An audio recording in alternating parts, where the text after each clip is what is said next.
नमस्कार। आप देख रहे हैं हॉर्नबिल टीवी। छत्तीसगढ़ की खबरों के हिंदी बुलेटिन हमर छत्तीसगढ़ में आपका स्वागत है। गरियाबंद जिले में अवैध धान के भंडारण और परिवहन को लेकर एक बड़ी कार्रवाई सामने आई है। हॉर्नबिल टीवी पर अवैध धान परिवहन की खबर प्रसारित होने के बाद प्रशासन हरकत में आया और संयुक्त टीम बनाकर सख्त कार्रवाई की गई। बुधवार और गुरुवार की दरमियानी रात मैनपुर, अमलीपदर और देवभोग के राजस्व विभाग तथा मंडी निरीक्षक की संयुक्त टीम ने उरमाल क्षेत्र में एक व्यवसायी के गोदाम पर छापेमारी की। सूचना मिली थी कि उड़ीसा से एक 1109 वाहन में भारी मात्रा में धान लाया जा रहा है। अधिकारियों ने वाहन का पीछा किया जो सीधे एक व्यापारी के परिसर में घुस गया और गेट बंद कर लिया गया। मौके पर पहुंची टीम ने गोदाम का ताला तोड़कर पंचनामा बनाया और अवैध धान जब्त किया। इस कार्रवाई में मैनपुर एसडीएम डॉक्टर तुलसीदास मरकाम, तहसीलदार चंद्रवंशी और मंडी निरीक्षक रजनीकांत तिवारी शामिल रहे। अधिकारियों ने बताया कि वाहन से 500 से अधिक कट्टे धान जब्त किए गए हैं। हालांकि स्थानीय लोगों का आरोप है कि ये धान एक जनपद सदस्य और व्यवसायी से जुड़ा है, लेकिन प्रशासन का कहना है कि जांच के बाद ही स्पष्ट हो पाएगा कि ये धान आखिर है किसका। शाम को हम लोग को पता चला कि एक 1109 में अवैध रूप से धान उड़ीसा से छत्तीसगढ़ की ओर आ रहा है। जैसे पता चला हम लोग अपने टीम के साथ पहुंचे। तब तक ये परमेश्वर नाम का व्यक्ति है उरमाल में, उनके बाउंड्री के अंदर पाया गया है। 409 में फुल भरा हुआ है, 1109 में, और उसके घर के अंदर भी लगभग धान पड़ा है। लगभग 550 पैकेट हम लोग अवैध रूप से पकड़े हैं। उसमें जब्त कर अग्रिम कार्रवाई करेंगे। विभिन्न मांगों को लेकर किसान सभा संघ के सैकड़ों किसान एक बार फिर एसईसीएल कार्यालय का घेराव करने बिलासपुर पहुंच गए। प्रदर्शनकारी किसानों ने एसईसीएल प्रबंधन पर गंभीर आरोप लगाते हुए कहा है कि कोयला उत्पादन के नाम पर किसानों की पुश्तैनी जमीनें अधिग्रहित की जा रही हैं, लेकिन उन्हें न तो उचित मुआवजा दिया जा रहा है और न ही समुचित पुनर्वास की व्यवस्था की जा रही है। किसानों का कहना है कि जमीन देने के बाद केवल एक पीढ़ी को रोजगार का अवसर मिलता है, जबकि उसी जमीन से कई पीढ़ियां आजीविका चलाती हैं। उन्होंने मांग की है कि जिन किसानों की जमीन अधिग्रहित की जा रही है उनके लिए स्थायी रोजगार, विस्थापन और पुनर्वास की स्पष्ट नीति लागू की जाए। प्रदर्शनकारियों ने आरोप लगाया है कि एसईसीएल किसानों की जमीन कौड़ियों के भाव से ले रही है, जबकि अन्य राज्यों में एक ही प्रकार की जमीन के लिए करोड़ों रुपए मुआवजे के तौर पर दिए जाते हैं। किसानों ने मांग की है कि छत्तीसगढ़ में भूमि अधिग्रहण के बदले प्रति एकड़ कम से कम 50 लाख रुपए का मुआवजा दिया जाए। हम लोग कोरबा जिला से आए हुए हैं। यहाँ पे अभी जो एसईसीएल का जो मेगा प्रोजेक्ट है पूरे कोल इंडिया का, गेवरा, दीपका, कुसमुंदा, उन क्षेत्रों के और कोरबा के क्षेत्र के भी लोग भूस्थापित जो है यहाँ पे इस आंदोलन में शामिल हैं। कोरबा जिला में जो 4 एरिया इनका आता है एसईसीएल का, उसके भूस्थापित किसान यहाँ उपस्थित हुए हैं। मांगे हमारी केवल एक है कि जिनकी भी ज़मीन एसईसीएल अधिग्रहण कर रही है कोयला उत्खनन के लिए, उनको, क्योंकि उनका जीविका छीना जा रहा है, क्योंकि खेती किसानी की ज़मीन को छीना जाता है और कोयला उत्पादन किया जाता है, तो सबसे पहले उनका रोजगार सुनिश्चित किया जाए और उसके बाद में जो विस्थापित होने वाले लोग हैं उन प्रत्येक परिवार को विस्थापन के बाद बसावट प्रदान किया जाए और जीने लायक उनको मुआवजा दिया जाए, ताकि एक बेहतर, क्योंकि एक पीढ़ी को केवल रोजगार मिलता है ज़मीन जाने के बाद में, और पुश्तैनी ज़मीन से कई पीढ़ियाँ मतलब उस पर अपना जीवन यापन करती है। उस चीज़ को देखते हुए एक उचित मुआवजा भी मतलब देना चाहिए सरकार को। एक औने पौने दाम में मतलब जो सर बिकता है ज़मीन, उस भाव में मतलब लोगों बहुत मुश्किल से 10 लाख रुपए तक मिलता है।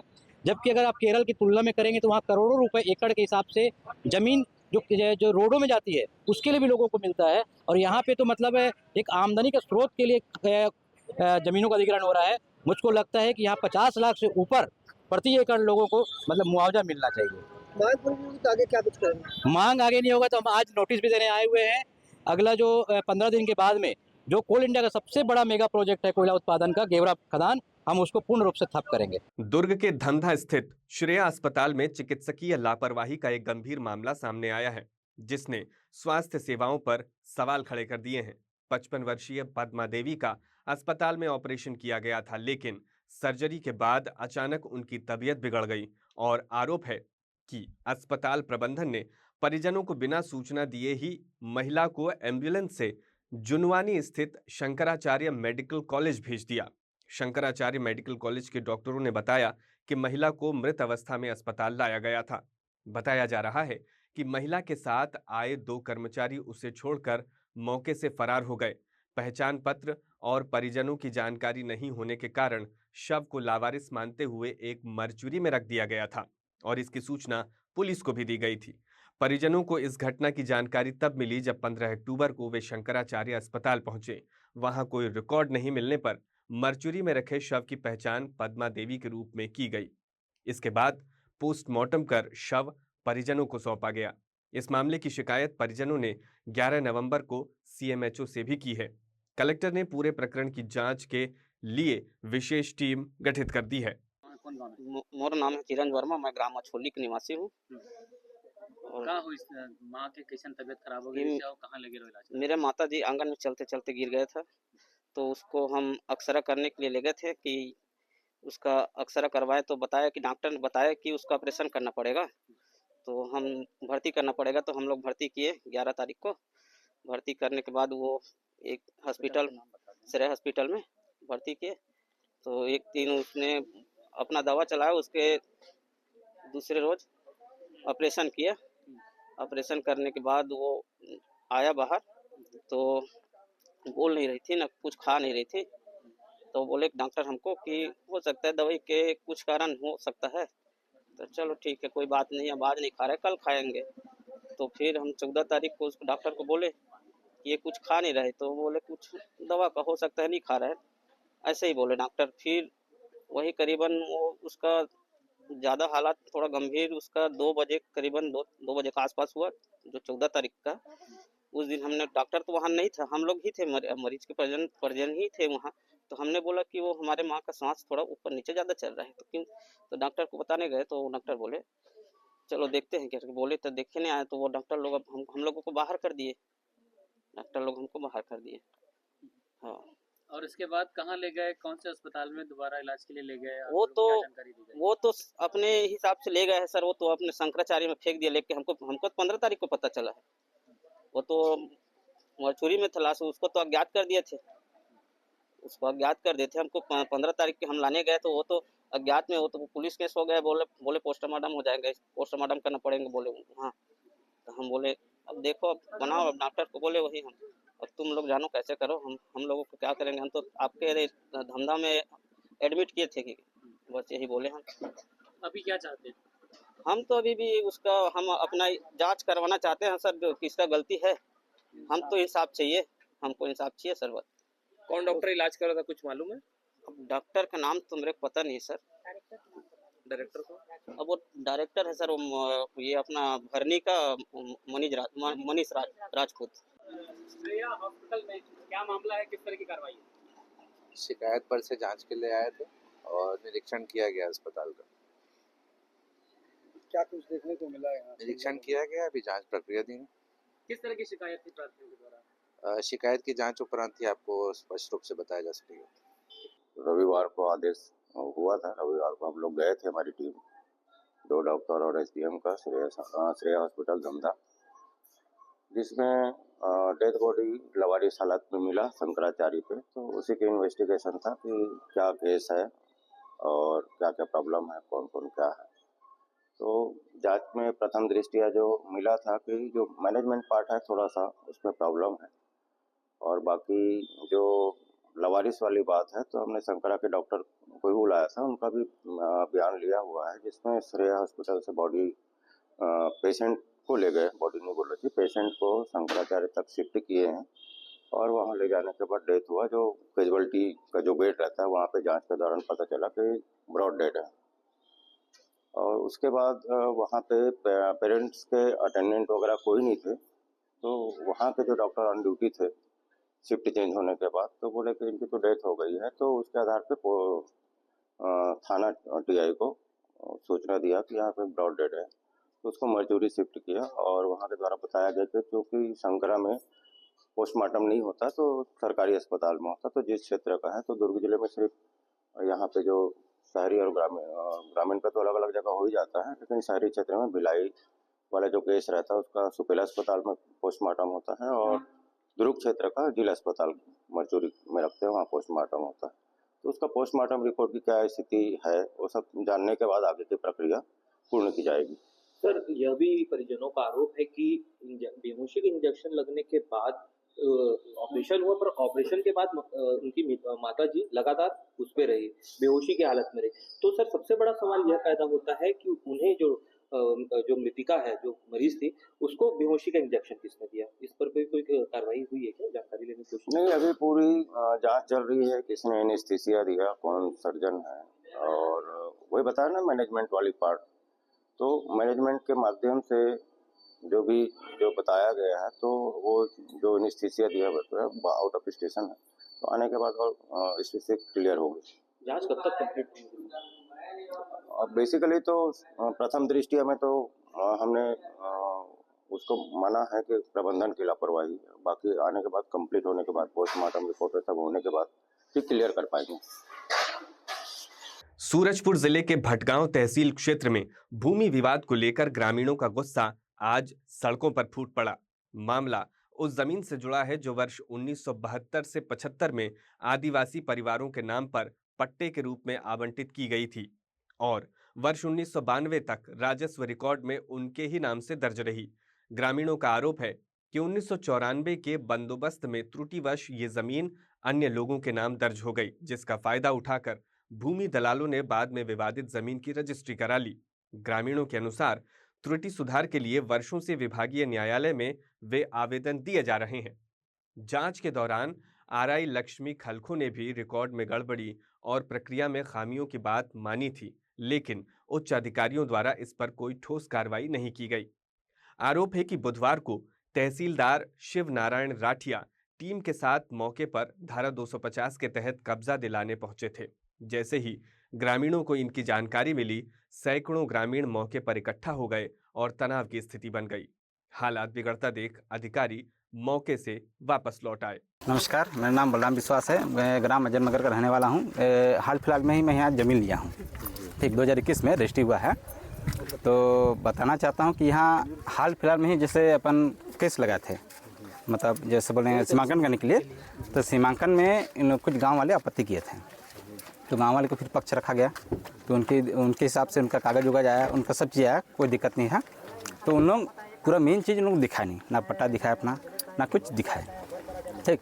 उसके बाद केस हार गए। फिर इन लोग क्या किए, वीरेंद्र त्रिपाठी को लोग ज़मीन को क्या बोलते हैं लीज में दिए, ठीक। हाँ, ये हमारा रजिस्ट्री प्लाट है, ठीक, लीज में दिए। उसके बाद इन लोग क्या किए, लीज वाले में फिर तहसीलदार बात खड़ा किए कि अभी मेन काबिज कौन है। तो मेन काबिज जो भी मतलब दावेदार थे उन लोग थे नहीं, थे वीरेंद्र त्रिपाठी। इसके बाद फिर आपका क्या बोलते हैं देवशरण, ठीक। इसके बाद फिर आपका उनके पक्ष में फिर बात रखा गया, तो उन लोग इस चीज़ को हार गए। फिर इसके बाद फिर 250 के तहत अपन खाली कराने का केस लगाए।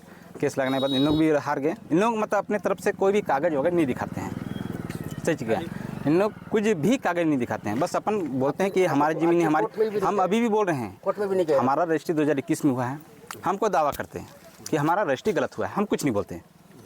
आप दावा कर सकते थे, इनके पहले भी जो गणेश पटेल रजिस्ट्री कराए उनको भी दावा कर सकते थे, आप लोग रजिस्ट्री मतलब दावा नहीं कराए। तो भाई इस तरफ भाई आप किस तरह से बात करना चाहते हैं, बिना कागज़ के तहत अगर आप बात करना चाहेंगे तो ये गलत है। मेरा कहना है कि आप रजिस्ट्री में वो किए, हम मानते चलिए, हम मान लेंगे कि रजिस्ट्री गलत हुआ है, दावेदार कीजिए। आप दावेदार नहीं करते हैं, आप बस यहीं बोल के बोलते हैं कि हमारी ज़मीन है, हमारा कागज़ इनके पास है, हमारा कागज़ इनके पास, ऐसा बात नहीं चलता। भाई कारण क्या था भैया? संतोष, विवाद यहाँ कुछ है ही नहीं, विवाद है बस 4 आदमी ही सिकड़ी को पकड़े थे। आज यही सब यहाँ मतलब जब आपका चौधरी बनता है, सब यहाँ खड़े होकर चिकिए, सब पैसा लिए, सब चिकिए कि हम आप करा लेंगे। रजिस्ट्री हो गया, रजिस्ट्री होने के बाद आप क्या बोलते हैं कि नहीं ये हमारी ज़मीन है, ये हमारा ज़मीन है। अरे भैया सेटलमेंट है, सेटलमेंट के आधार पर रजिस्ट्री होता है, ना कि मतलब कुछ भी कागज़ दिखा दी रजिस्ट्री हो गया। हम रजिस्ट्री नहीं किए, हम रजिस्ट्रार नहीं हैं, ना कि हम तहसीलदार हैं, ना कि हम पटवारी हैं। कितना ज़मीन है भैया यहाँ पे आपका? यहाँ टोटल 5 एकड़ 58 डिसमिल आसपास ज़मीन है। 5 एकड़ मान लीजिए लगभग, कुछ होगा इधर उधर, मेरे को भी इतना खास अंदाजा नहीं है। 5 एकड़ कुछ है। विक्रेता कौन है सर? विक्रेता है गणेश पटेल। गणेश पटेल जी। अरे भाई इसको हम कैसे पता करें? नहीं, आप सामने आके बोल सकते हैं ना, इस तरह दिखे आप सामने आके बोल सकते हैं कि गणेश पटेल से पहले कौन बेचा, मैं उस चीज़ को मैं कैसे जानूंगा? आप लोग मतलब गणेश पटेल से जमीन खरीदी है। और क्रेता मतलब किसके नाम से खरीदी? श्रीपति विश्वास मेरे पापा हैं श्रीपति विश्वास जी। विश्वास लड़का है मेरा। तो आपको उस समय जो चौहदी दिए थे तो किसके द्वारा जारी किया गया था? पटवारी तहसीलदार के द्वारा। पटवारी तहसीलदार के द्वारा।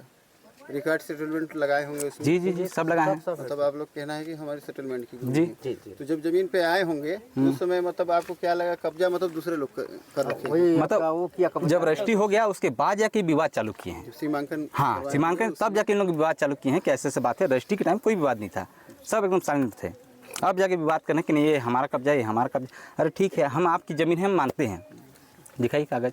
आप कागज़ नहीं दिखाते हैं। अब बिना बात किए मतलब कुछ कैसे बात करेंगे? किसी बात पे कोई तथ्य मतलब विश्वास करेगा क्या?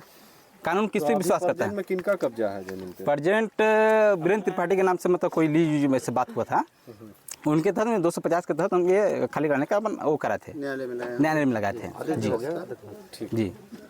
अगर खाली कराने का आदेश होता है तो आपको कागज़ दिखाना चाहिए कि हमारी जमीन है। आप कैसे लगा केस? सरपंच प्रतिनिधि हूँ सर, और मेरे तहसीलदार साहब की ओर से पटवारी साहब को बताया गया। अब पटवारी साहब मेरे को 9 बजे करीब 9 बजे मेरे को फ़ोन के माध्यम से सूचना दी गई सर। और आज 9 बजे तत्कालीन। तो मैं सबको फ़ोन के माध्यम से, कुछ किसानों लोग तो मान लीजिए भाई खेत खलिहान में फसल उसल काटने चले गए थे, कुछ को मैं मान लीजिए फ़ोन के माध्यम से जानकारी दिया हूँ सर। तो कुछ लोग मान लीजिए किसान लोग जिस ज़मीन पे कब्जा हैं उन किसान लोग उपस्थित नहीं हो पाए हैं सर, ये कहना चाहूँगा मैं।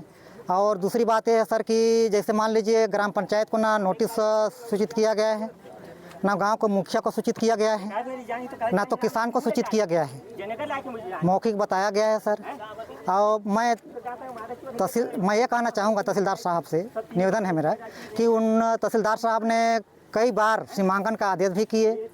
आदेश में जांच प्रतिवेदन में एकदम सही बताया गया, एकदम सही बताया गया कि भाई हम लोग का गांव का, मेरे बात को सुनिए, गांव का हम लोग का ज़मीन बंदोबस्त त्रुटि का मामला है।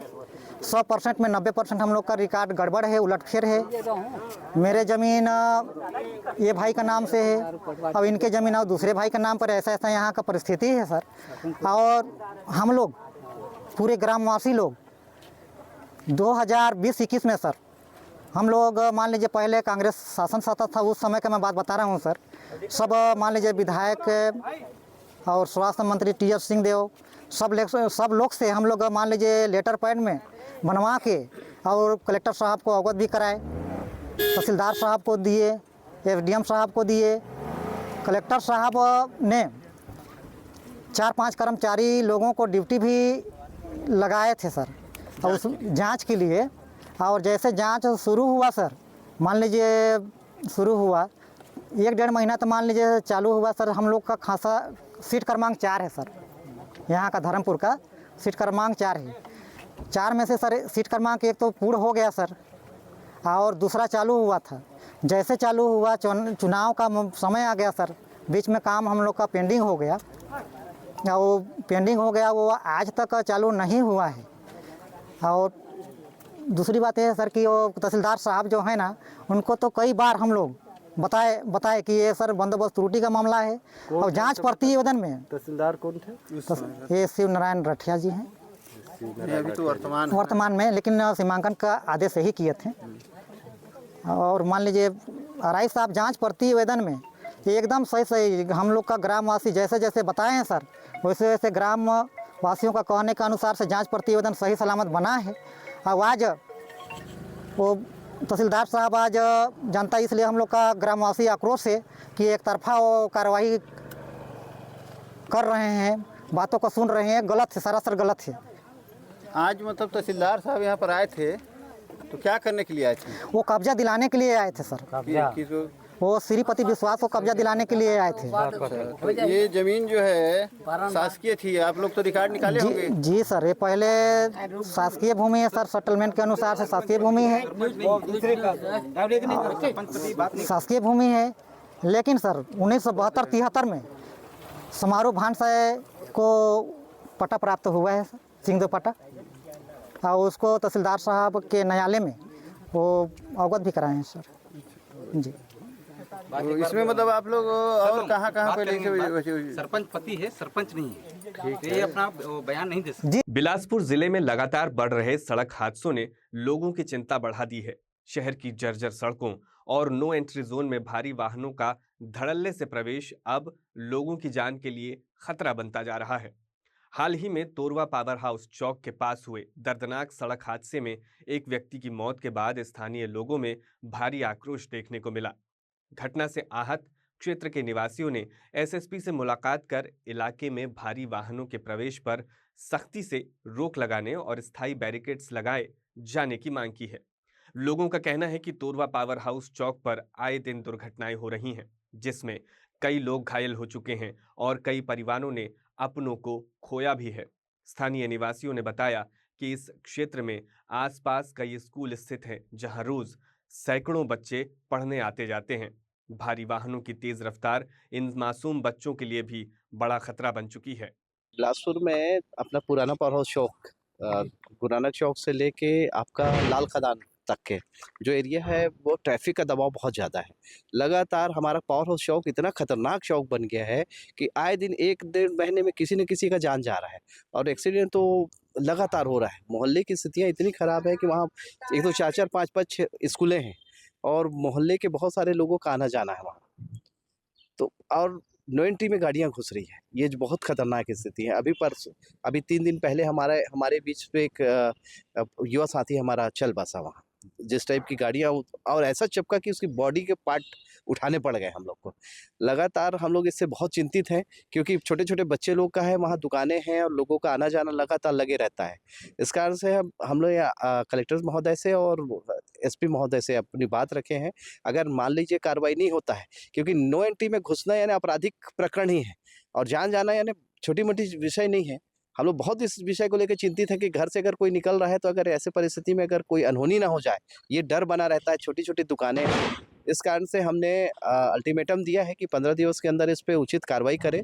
नगर निगम है और जिला प्रशासन है, पुलिस प्रशासन है, नहीं तो हम लोग अपने हिसाब से आंदोलन करने के लिए बाध्य होंगे। क्या बोले अधिकारी? उनका आश्वासन रहा है और हमारे सामने ही उन्होंने ट्रैफिक डीएसपी से बात की है और थाना इंचार्ज से बात की है कि जो नो एंट्री गाड़ियाँ हैं उनको रोका जाए और जितना जल्दी हो सके वहाँ स्टॉपर लगा के वो उन परिस्थितियों से थोड़ा सा ठीक किया जाए।